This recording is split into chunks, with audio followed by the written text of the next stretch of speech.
जी हां, जंग से जुड़ी अहम खबरों पर अब नजर डालने जा रहे हैं। ईरान पर हमला अभी बाकी है। अगला प्लान क्या है, इसको लेकर करेंगे बात। ईरान पर हमला अभी जारी रहने वाला है, ऐसे आसार साफ तौर पर नजर आ रहे हैं। हम ऐसा इसलिए कह रहे हैं क्योंकि नेतन्याहू ने साफ कर दिया है कि इजराइल अभी रुकने वाला नहीं है, मतलब अभी और हमले होंगे। लेकिन ईरान की भी तैयारी पूरी है।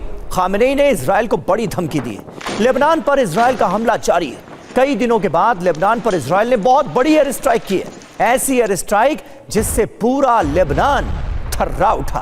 अहम खबर है साउथ लेबनान से। साउथ लेबनान में इजराइल ने बहुत बड़ा हमला किया है। हिजबुल्लाह के ठिकानों पर की गई है air strike. Israeli reserve para troopers brigade का यह हमला था, जिसकी तस्वीरें इस वक्त TV9 भारतवर्ष पर आप देख रहे हैं। हमले में हिजबुल्लाह के हथियार डिपो को तबाह करने का दावा इजराइल की तरफ से किया गया है। ये देखिए तस्वीर।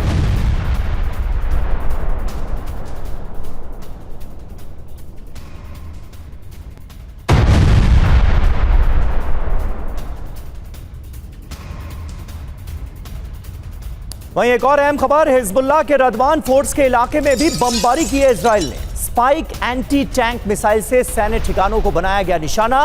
किए गए हमले। 226वीं रिजर्व पैरा ट्रूपर्स ब्रिगेड ने हमले का वीडियो जारी किया।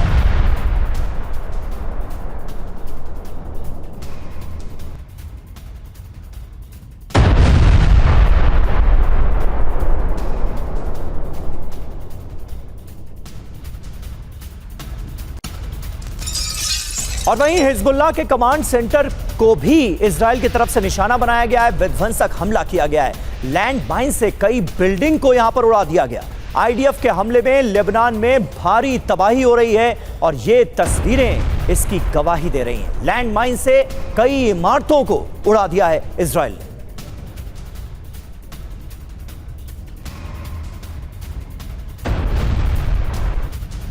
तो ताबड़तोड़ हमलों का सिलसिला लगातार जारी है इजराइल की तरफ से, और इजराइल ये कह रहा है कि ये हमले आगे भी जारी रहेंगे। ये कयामत की एयर स्ट्राइक है लेबनान के लिए।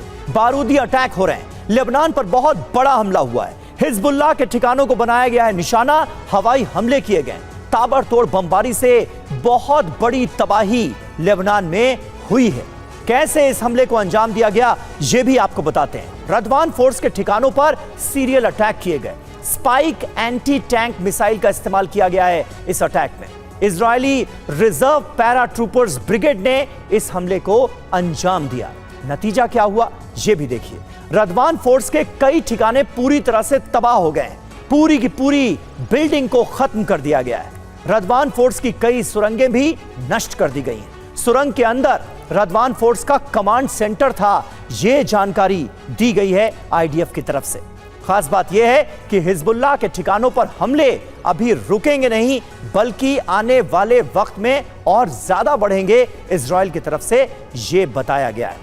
वहीं एक और अहम खबर लेबनान से ही आ रही है। लेबनान के कई शहरों पर भीषण हमले हुए। हिजबुल्लाह के ठिकानों को किया गया है टारगेट। हमले में हिजबुल्लाह के 21 लड़ाकों की मौत की खबर आ रही। आईडीएफ के अटैक में 35 से ज्यादा लोग घायल हुए।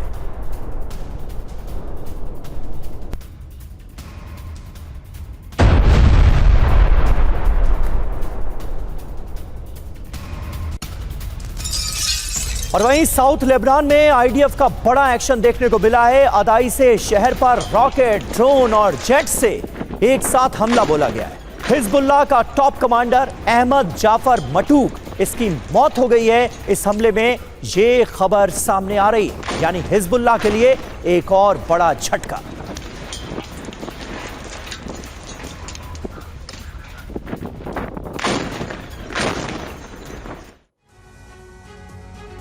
तो देखिए, हिजबुल्लाह के खात्मे तक यह हमला जारी रहेगा, यह इजराइल का पक्ष है। कहां कहां अटैक किया गया है। दक्षिणी लेबनान के कई शहरों को बनाया गया है निशाना।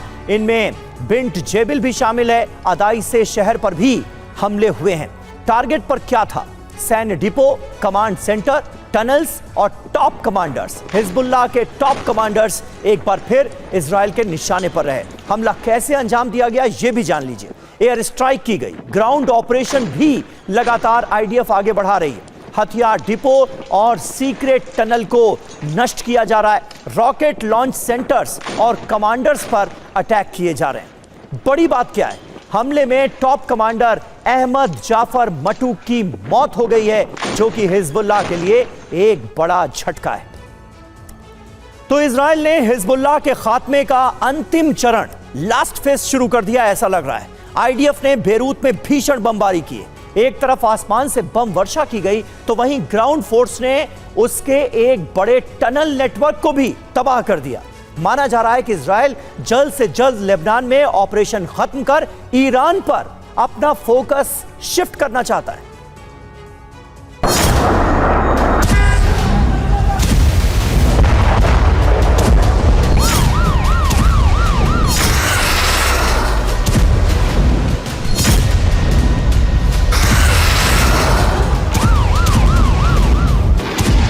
बेरूत में एक के बाद एक धमाके हो रहे हैं, जो गवाही दे रहे हैं कि हिजबुल्लाह का अस्तित्व अपने आखिरी दौर में है।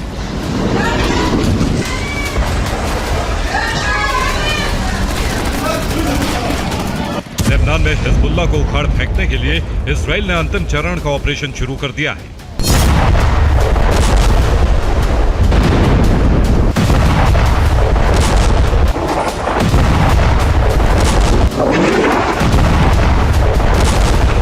इजराइल अपनी पूरी क्षमता से लेबनान की राजधानी बेरूत और उसके आसपास के इलाकों में डबल अटैक कर रहा है।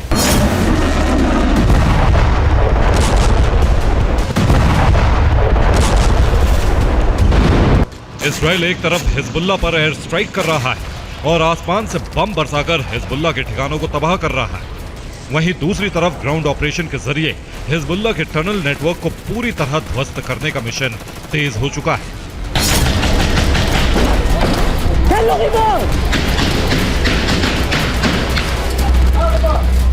बीती रात इजराइल ने हिजबुल्लाह लड़ाकों की एक बेहद सीक्रेट और अहम टनल को तबाह कर दिया है। ये उसी टनल का वीडियो है।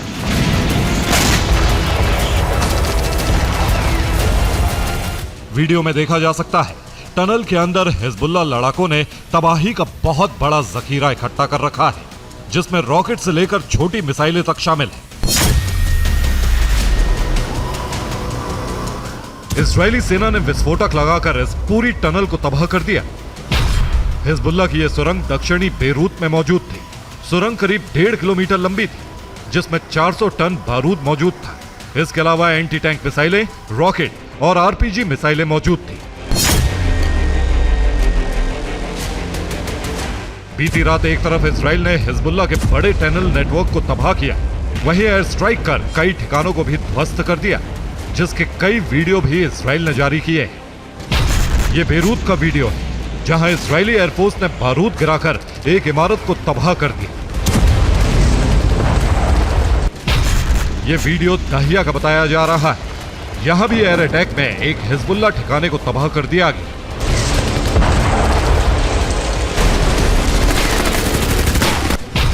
दावा है कि इजराइल ने एक रात में बेरूत और इसके आसपास 12 जगहों पर हमले किए। यहां हिजबुल्लाह का हेडक्वार्टर होने का दावा था। 24 घंटे में 70 हिजबुल्लाह लड़ाकों की मौत हो गई। सबसे ज्यादा बारूद दहिया में बरसा, जहां हथियार फैक्ट्रियां, हथियार डिपो और ड्रोन यूनिट तबाह कर दी गई।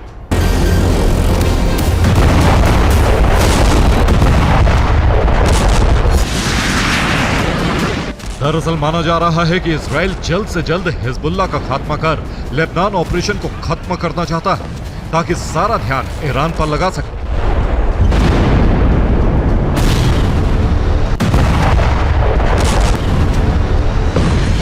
हालांकि हिजबुल्लाह ने साफ कर दिया है कि वो जल्दी सरेंडर नहीं करने वाला, वो आखिरी वक्त तक जंग लड़ेगा। हिजबुल्लाह ने पूरी ताकत से इजराइल पर हमले शुरू कर दिए। वो इजरायली सेना के ठिकानों पर हमले कर रहा है। हमले का वीडियो हिजबुल्लाह ने जारी किया है, जिसमें शौमिरा मिलिट्री बेस को टारगेट करने का दावा किया गया है। दावा है कि हिजबुल्लाह ने यहां ड्रोन और मिसाइलों से हमला किया। हिजबुल्लाह ने तेल अवीव को भी दहलाना शुरू कर दिया है। उसके रॉकेट हमलों से तेल अवीव में भीषण तबाही मची है। ये उसी का वीडियो है। वीडियो में धूं धूं कर जलती ये इमारत आईडीएफ का हथियार डिपो बताई जा रही है।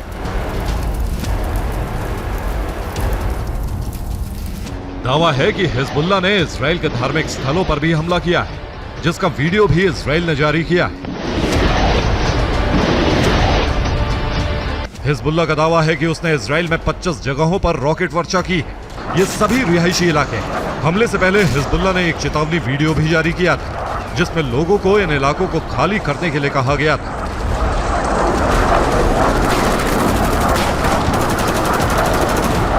हिजबुल्ला ने अपने बयान में कहा, यहां रहने वाले सभी लोगों से अनुरोध है, इन इलाकों को तुरंत खाली कर दिया जाए। यहां मौजूद आईडीएफ के ठिकानों को जल्द तबाह किया जाएगा। हिजबुल्ला की इस धमकी और हमलों को उसके खात्मे से पहले की आखिरी कोशिश माना जा रहा है। एक्सपर्ट्स की माने तो हिजबुल्ला इजराइल पर हमले कर कुछ वक्त तक और जंग में टिके रहने की कोशिश कर रहा है। Bureau report, TV9 Bharatvarsh.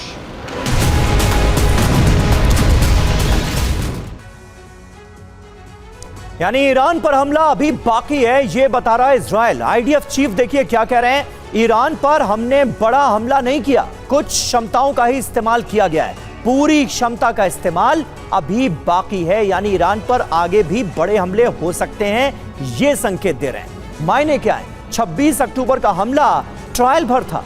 Iran पर इजराइल फिर हमला करेगा, ईरान पर पहले से ज्यादा बड़ा हमला होगा, इसके भी सीधे संकेत हैं। बड़ा सवाल क्या है, क्या इजराइल और ईरान की जंग में पूरा मध्य पूर्व, पूरा मिडिल ईस्ट तो नहीं झुलसेगा? आसार तो यही बनते नजर आ रहे हैं।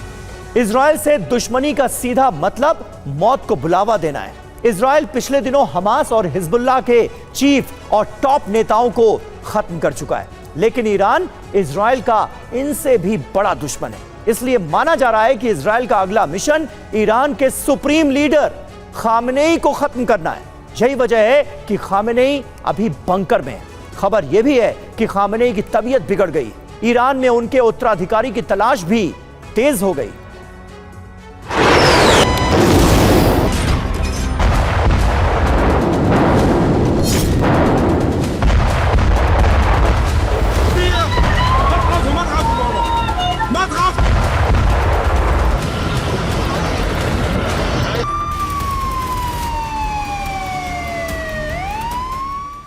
इजराइल का दुश्मन नंबर 1 याह्या सिनवार खत्म।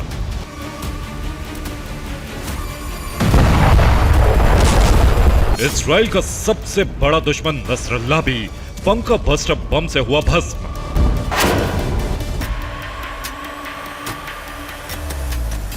हमास के पूर्व चीफ इस्माइल हानिया तो ईरान की जमीन पर मारा गया, और किसने मारा आज तक पता नहीं चला।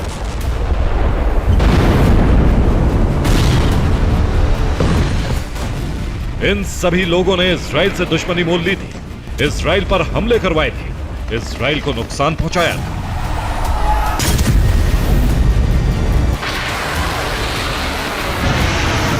तो फिर सवाल है कि इजराइल पर मिसाइल बरसाने वाले का क्या होगा?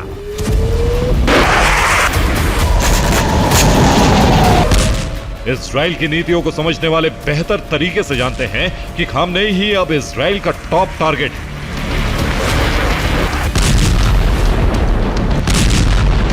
इजराइल ने साबित कर दिया है कि मजबूत एयर डिफेंस के बावजूद इजरायली मिसाइलों को ईरान में घुसने से नहीं रोका जा सकता।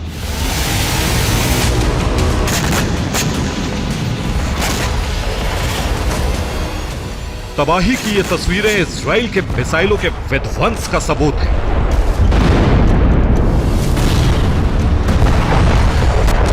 अब इजराइल चाहे तो ईरान की सरकारी इमारतों का भी ऐसा ही हाल हो सकता है।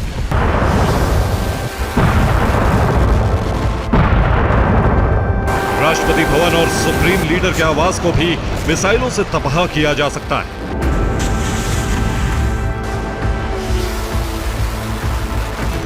यह आशंका नेतन्याहू के घर पर हुए हमले के बाद और मजबूत हो गई, क्योंकि इजराइल अपने दुश्मन से वैसा ही बदला ले सकता है। अब अंदेशा है कि इजराइल खामेनेई पर सीधा हमला करेगा। हमला सुप्रीम लीडर के घर पर हो सकता है, मोसाद के एजेंट भी हमला कर सकते हैं। यही वजह है कि इजराइल से हमले की चेतावनी मिलने के बाद ही खामेनेई को बंकर में भेज दिया गया था।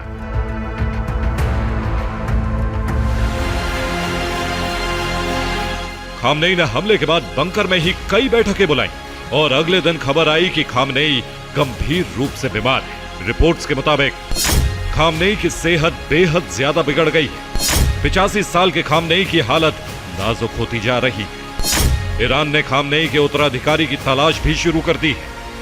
पहले ईरान में तस्वीर साफ थी, माना जा रहा था कि इब्राहिम रईसी खामनेई की जगह लेंगे।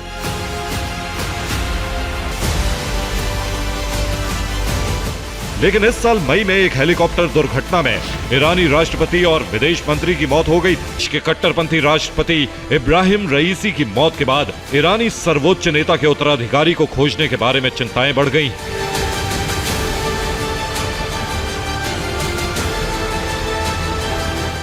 लेकिन 85 साल के खामनेई के लिए समस्या अपने अगले सुप्रीम लीडर की नियुक्ति भी है। इस रेस में रईसी की मौत के बाद कई नाम जुड़ गए। पहला नाम उनके बेटे मोज्तबा खामनेई का है। इसके अलावा पूर्व राष्ट्रपति हसन रूहानी भी रेस में शामिल है। इन दोनों के अलावा हसन खोमेनी, मोहसिन अराकी और अली रेजा अराफी, सादिक लारेजानी और मोहम्मद मधी मरीब घेरी भी सुप्रीम लीडर बनने की रेस में। सेना और सरकार के बीच टकराव की स्थिति भी है, क्योंकि ईरान पर इजराइल 2 बार हमला कर चुका है।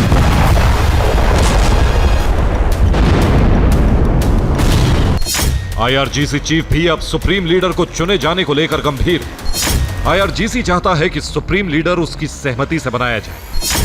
सरकार में सुप्रीम लीडर पद के लिए कई लोगों के नाम पर विचार हो रहा है।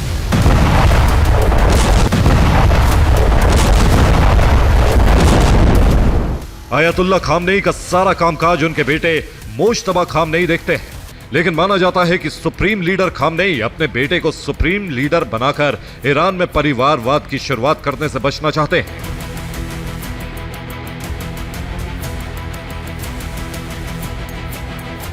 ईरान के संविधान के मुताबिक सर्वोच्च नेता को आयतुल्ला होना जरूरी है, यानी एक वरिष्ठ शिया धार्मिक नेता। लेकिन जब खामनेई को चुना गया था तब वे आयतुल्ला नहीं थे, इसलिए उन्हें सर्वोच्च नेता बनाने के लिए कानूनों में बदलाव किया गया।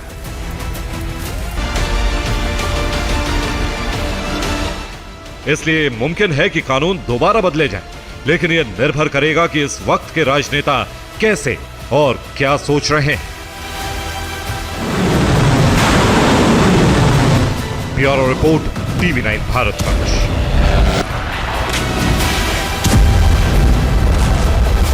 और ईरान में इसी उठापटक के बीच सर्वोच्च नेता ईरान के आयतुल्ला खामेनेई ने सैनिकों के परिवार वालों से मुलाकात की है।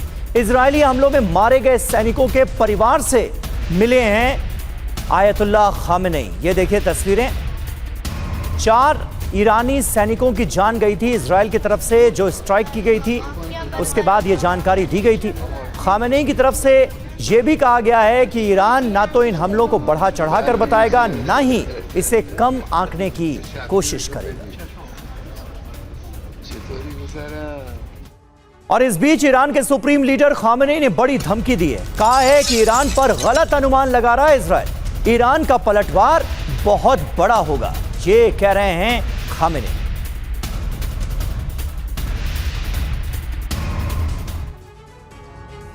तो देखिए, ईरान ने इजरायल और अमेरिका से बदला लेने का बहुत ही खतरनाक प्लान तैयार किया है। ये वो प्लान है जिसकी वजह से युद्ध का आत्मघाती चरण शुरू हो सकता है। ईरान ने पूरी दुनिया में मौजूद अपने स्लीपर सेल और सुसाइड बॉम्बर्स को एक्टिव कर दिया है। ईरान के स्लीपर सेल के टारगेट पर इजरायल और अमेरिका के ठिकाने हैं। ईरान ने इजरायल पर मिसाइल हमले के साथ साथ दूसरे देशों में मौजूद इजरायली दूतावास को टारगेट करने की रणनीति बनाई है। इजरायल में तो आत्मघाती हमले की शुरुआत भी हो गई।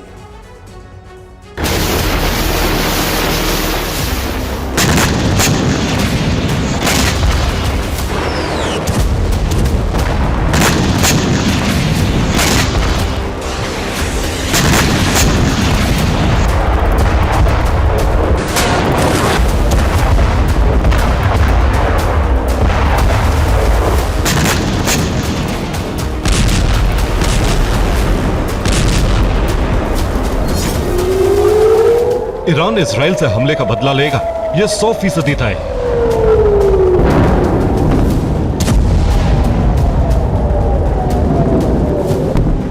लेकिन इस बार ईरान सिर्फ इजराइल से ही नहीं बल्कि अमेरिका से भी प्रतिशोध लेगा।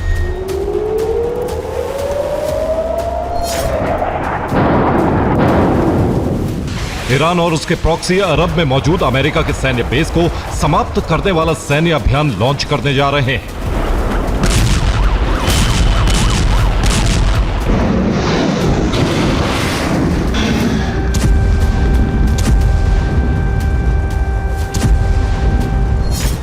ब्रिटिश इंटेलिजेंस एजेंसियों को जो इनपुट मिला है उससे खामनेई और उनकी सेना के खतरनाक और खूनी प्लान का खुलासा हुआ है।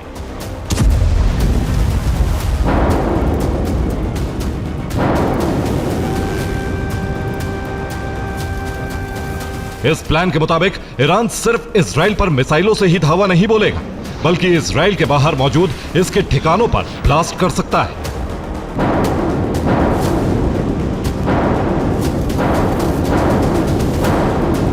सूत्रों के मुताबिक ईरान ने इजराइल के साथ साथ अमेरिका को भी जख्म देने का प्लान बनाया है।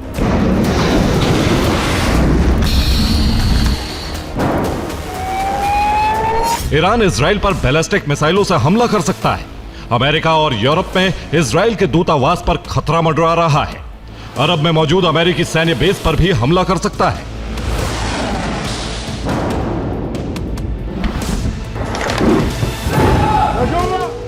इसका मतलब यह हुआ कि ईरान एक साथ इजराइल और अमेरिका के खिलाफ 3 फ्रंट खोलने जा रहा है।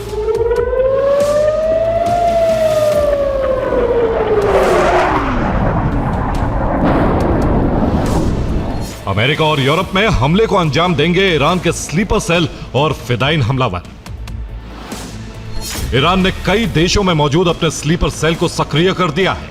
फिदाइन हमलावरों को भी काम पर लगा दिया गया है। इजराइल के अंदर मौजूद आत्मघाती हमलावरों को वीवीआईपी लोगों को मारने का टास्क सौंपा गया है, जबकि इजराइल के बाहर स्लीपर सेल को इजरायली दूतावास को उड़ाने की जिम्मेदारी दी गई है।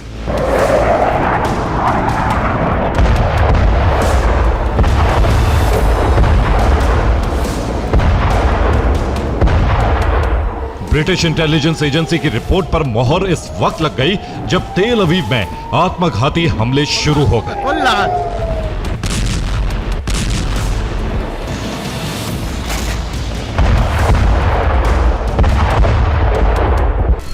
26 अक्टूबर 2024 इजरायली सेना ने ईरान में जबरदस्त हवाई हमले किए।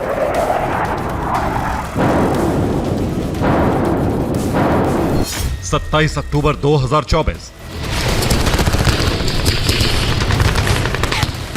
इजराइल में ईरान के फिदाइन हमले शुरू हो गए। तेल अवीव में एक ट्रक ड्राइवर ने ट्रक से कुचलकर इजरायली सैनिकों को मारने की कोशिश की। यह घटना तेल अवीव के गिल्लॉत सैन्य बेस के पास हुई। शक है कि ईरान के आत्मघाती हमलावर ने बेस के पास मौजूद सैनिकों पर ट्रक चढ़ा दिए। इस हमले में करीब 10 सैनिकों की मौत हो गई, 50 से ज्यादा जवान घायल हैं। कई सैनिकों की हालत गंभीर है, इसलिए मरने वालों की संख्या बढ़ सकती है। इजरायली सैनिकों ने ट्रक ड्राइवर को गोली मारकर मौके पर ही मौत के घाट उतार दिया।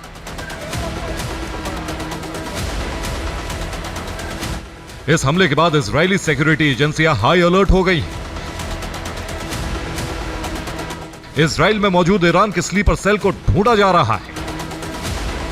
तेल अवीव में जो कुछ हुआ उसे ईरान के फिदाइन हमले की शुरुआत माना जा रहा है।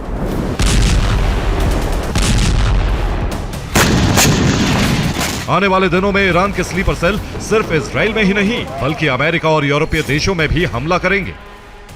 इनके टारगेट पर इजरायली दूतावास है।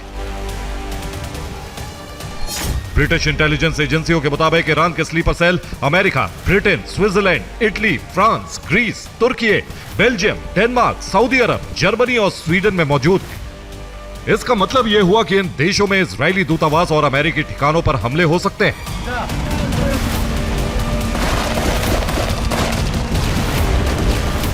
पूरी दुनिया में ईरानी स्लीपर सेल का यह जाल ईरानी जनरल कासिम सुलेमानी ने बिछाया था।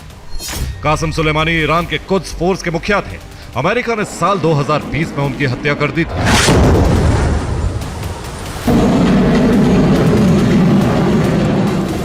दुनिया भर में फैले ईरानी स्लीपर सेल और फिदाइन हमलावरों को ईरान की कुद्स फोर्स ही मैनेज करती है।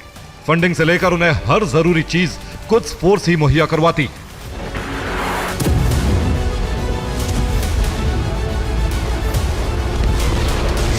सुलेमानी के मारे जाने के बाद कुछ फोर्स को इस्माइल कानी हेड कर रहे हैं। अब जबकि ईरान ने कई देशों में इजराइल और अमेरिका के खिलाफ हमले का फैसला किया है, तो कानी अपने काम पर लग गए।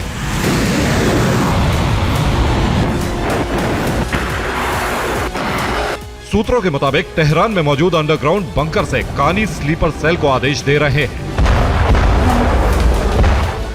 हमले के लिए उन्हें टारगेट बता रहे हैं। इसका मतलब यह हुआ कि इजराइल और ईरान युद्ध का सबसे खतरनाक और खूनी चरण शुरू होने जा रहा है। इस चरण का नाम है आत्मघाती हमला। इजराइल और अमेरिका पर अब बहुत बड़ा खतरा मंडरा रहा है। अगर इस खतरे को नहीं टाला गया तो ईरान और उसके स्लीपर सेल इजराइल के साथ साथ अमेरिका को भी बहुत बड़ा जख्म दे देंगे।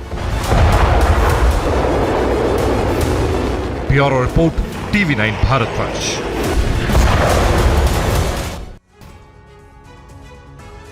तो देखिए, Hamas versus Israel cease fire पर डील होने के आसार हैं। बड़ी खबर क्या है? मोसाद, CIA और कतर के बीच ये बातचीत हो रही है। गाजा में 2 दिन के सीज फायर पर चर्चा होगी। डील में क्या है? बंधकों को रिहा करेगा हमास, गाजा पर हमले रोकेगी Israeli defence force, ceasefire पर बातचीत जारी रहेगी। अब देखिए, खास बात क्या है? मध्य पूर्व में शांति बहाली के रास्ते खुलेंगे। गाजा के लोगों को मानवीय सहायता मिल पाएगी। लेबनान और ईरान से भी बातचीत का रास्ता खुलेगा। तो देखना बहुत दिलचस्प होगा कि इस डील में निकलकर क्या सामने आता है। और वहीं इजराइल के खिलाफ इंटरनेशनल क्रिमिनल कोर्ट में जाने की तैयारी में है फिलिस्तीन। इजराइल पर लगाया सफेद फास्फोरस के इस्तेमाल का आरोप। गाजा पर सफेद फास्फोरस बॉम्ब से हमले का आरोप लगाया है फिलिस्तीन ने। फास्फोरस अटैक का वीडियो भी जारी किया गया है, जो इस वक्त हम आपको दिखा रहे हैं।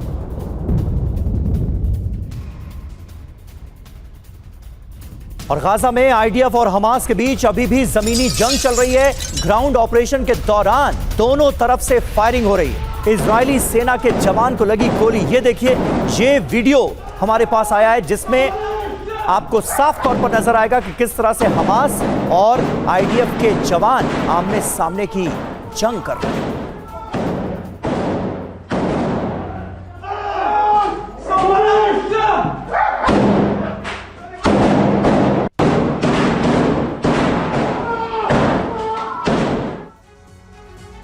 तो आमने सामने की जंग हिजबुल्लाह के लड़ाकों और खास करके जो IDF के जवान हैं, वो आमने सामने गोलीबारी करते हुए नजर आते हैं और अचानक से IDF के जवान को गोली लगती है। वहीं तेल अवीव में रिहायशी इलाकों के बीच IDF के हथियार दिखे।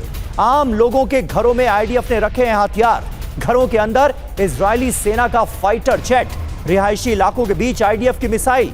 तेल अवीव की इमारतों के 3D ब्लूप्रिंट में ये खुलासा हुआ है। हालांकि इस खुलासे पर कई सवाल भी खड़े हो रहे हैं कि क्या ये मुमकिन है।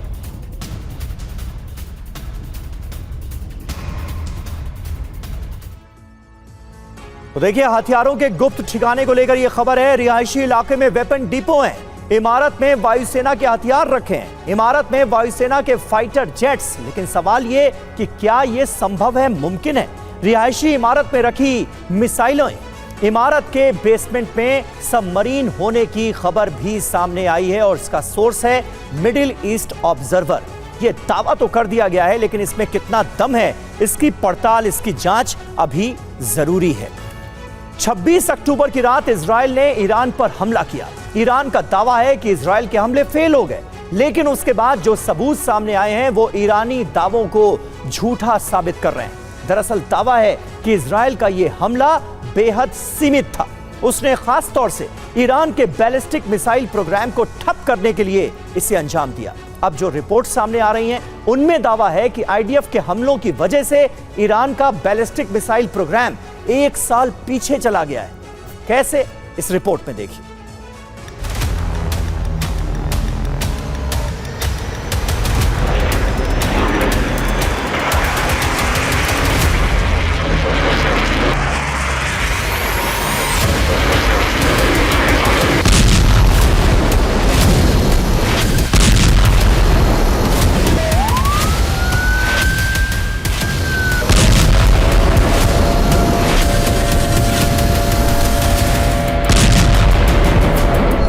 करीब 25 दिन बाद इजराइल ने ईरान से अपना इंतकाम लिया,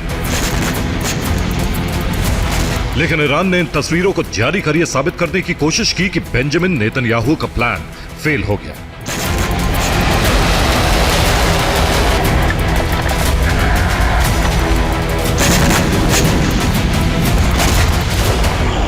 आसमान में होती इस आतिशबाजी के जरिए ईरान ने अपने एयर डिफेंस सिस्टम का डंका दुनिया में पीटना शुरू कर दिया है।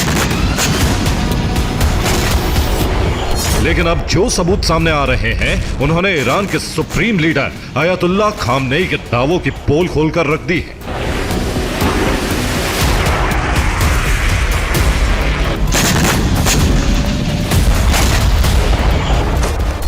इजरायली हमले के 24 घंटे बाद ईरान से ऐसे सबूत और जानकारियां सामने आ रही हैं जो इजराइल के बेहद कंट्रोल्ड ऑपरेशन की गवाही दे रही हैं और ये साबित करती हैं कि इजरायली मिसाइलों ने ईरान में बेंजामिन के मन मुताबिक तबाही मचाई है। हाल ही में सामने आई रिपोर्ट्स में दावा किया गया है कि इजरायली हमले में ईरान के सॉलिड फ्यूल बनाने वाले 12 मिक्सर प्लांट तबाह हो चुके हैं। ये प्लांट बैलिस्टिक मिसाइलों के लिए सॉलिड फ्यूल बनाते थे। तबाही से ईरान के मिसाइल प्रोडक्शन को भारी नुकसान पहुंचा है। नुकसान की भरपाई में ईरान को कम से कम 1 साल लगेंगे। हमले में ईरान को करीब $20 मिलियन का नुकसान हुआ है।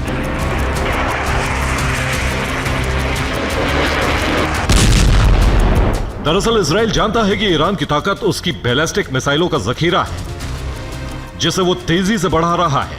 लेकिन सॉलिड फ्यूल के मिक्सचर प्लांट को तबाह कर इजराइल ने उसकी बैलिस्टिक मिसाइल प्रोग्राम की कमर तोड़ दी।